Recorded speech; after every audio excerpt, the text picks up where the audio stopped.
BP పెరుగుతుందనే భయంతో చాలామంది ఉప్పును కంప్లీట్గా అవాయిడ్ చేస్తుంటారు. కానీ ఇలా చేయడం మంచిది కాదని నిపుణులు సూచిస్తున్నారు. శరీరానికి సోడియం అవసరమే అయినా అది ఎంత మోతాదులో తీసుకుంటున్నామన్నదే అసలు కీలకమైన విషయం.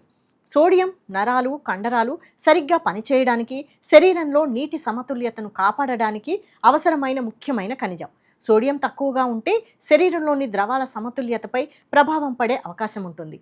అయితే ఉప్పును ఎక్కువగా తీసుకోవడం కూడా ఆరోగ్యానికి మంచిది కాదు. ముఖ్యంగా బీపీ ఉన్నవాళ్ళు ఉప్పు ఎక్కువగా తీసుకుంటే రక్తపోటు పెరిగే అవకాశం ఉంటుంది. అందుకే ఉప్పును పూర్తిగా మానేయడం కంటే రోజువారీ ఆహారంలో తీసుకునే పరిమాణాన్ని తగ్గించడం ముఖ్యం. రోజుకు 5 గ్రాముల కంటే తక్కువ ఉప్పు తీసుకోవాలని WHO సూచిస్తోంది. అంటే దాదాపు 1 టీ స్పూన్ కంటే తక్కువ పరిమాణం. ఇక్కడ గుర్తుంచుకోవాల్సిన విషయం ఏంటంటే ఈ 5 గ్రాములు వంటలో వేసుకునే ఉప్పు మాత్రమే కాదు, మనం తినే ఇతర ఆహార పదార్థాల ద్వారా శరీరంలోకి వెళ్లే ఉప్పు కూడా ఇందులోనే లెక్క.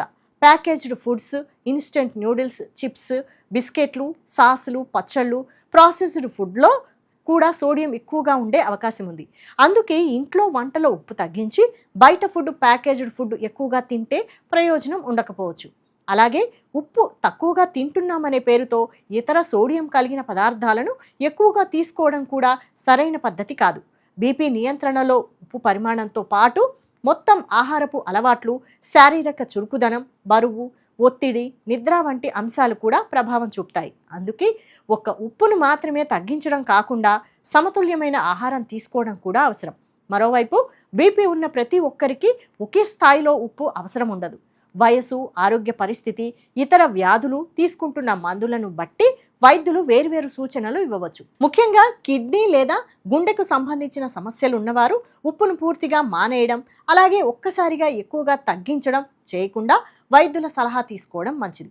మొత్తంగా చూస్తే ఉప్పు పూర్తిగా మానేయడం పరిష్కారం కాదు, అధికంగా తీసుకోవడం కూడా సరైనది కాదు. శరీరానికి అవసరమైన సోడియం అందేలా చూసుకుంటూనే అదనపు ఉప్పును నియంత్రించుకోవడమే ముఖ్యమైన విషయం. బీపీ పెరుగుతుందనే భయంతో ఉప్పును పూర్తిగా దూరం చేసుకోవాల్సిన అవసరం లేకపోయినా ఉప్పు విషయంలో నిర్లక్ష్యం చేయకుండా మోతాదును గమనించడం మాత్రం తప్పనిసరి.